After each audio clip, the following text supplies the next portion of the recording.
Hi, it's me again with Corel Draw Tips and Tricks, and this is how to make a 3D engraving a lot better. I hope you will get some enjoyment and learn a little bit. And I'm going to reproduce this pattern, but it looks like and this was a bad piece of wood. But the problem is this is with the interactive fill tool, and I get a definite line, almost like a straight line instead of a curved pattern. And I couldn't figure it out until this morning. Now I do have a little bit of a peak, but I've got a lot better. I mean, it almost looks like a bridge. And if you look at it from the side of the wood, it's a curve and not a point. And there's a little secret I learned this morning. And I just started thinking while I was engraving this one, I thought, because I tried to, with the interactive fill tool, try to space out this blend and maybe make the inside color less dark. So let's get the interactive fill tool, and we could change this to a less or a darker, but the line's still there, and then it's not going to be as pronounced. There, it's going to be really prevalent, so I would use a gray. So we've got that ready. It's 2 inches by 4 inches. I'm just going to create a couple. And I'm going to Control D and make a duplicate and duplicate that guy 90 degrees. And then I'm going to click to the midpoint and click it to the midpoint. And then you can use, this thing is 6 inches long, so we can put our nudge factor on 6. Control D and make a duplicate.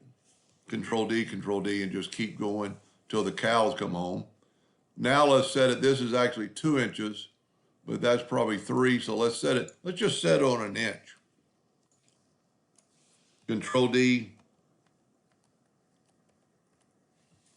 and you get this pattern. Let's do one more.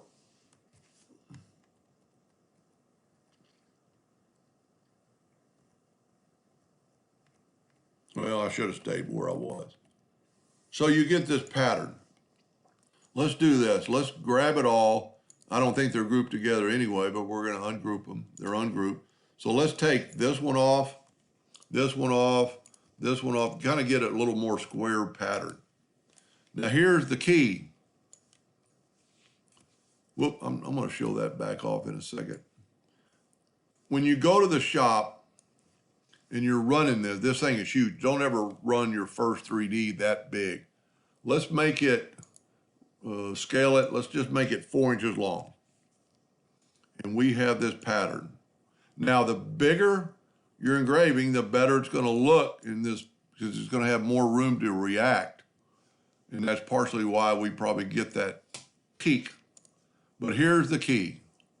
While this is running, and if you have I don't know what brand of laser you have, but with an Epilogue, I know the film driver has a 3D setting. Set it on 3D, run it like at 34 power, 100 speed, and run it a couple of times. It'll really get deep, but you'll still have this peak. So while that's running, you could play with this. These are all ungrouped, they're all ungrouped together. It is 4 inches long. Let's set our nudge factor to 5.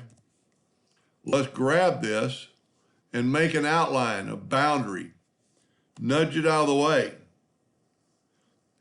Take that boundary and make it a solid color.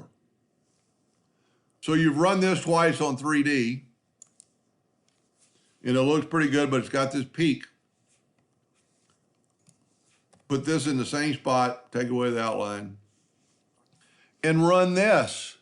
You don't have to run it on 3D, just regular engraving settings. You know, run it like at 50 speed or 70 speed. And what it does is not going to change the 3D amount, because the light gray is going to go on top of the black a little bit more, make it a little bit deeper. But what it's going to do is going to take out this ridge. It's going to take this out right there.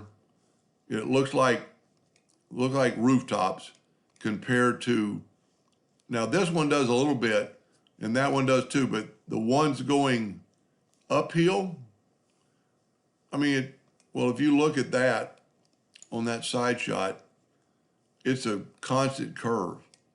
You can actually see the burnt wood from the next layer. That's a picture from taken from that joint. I purposely ran it off the wood so I could take a picture of the edge to see what it looked like. And the picture doesn't really do it justice. If you had a whole, 12 by 12 section of this, it would definitely look like a woven pattern. Anyway, I hope that helped a little bit. Thank you for watching.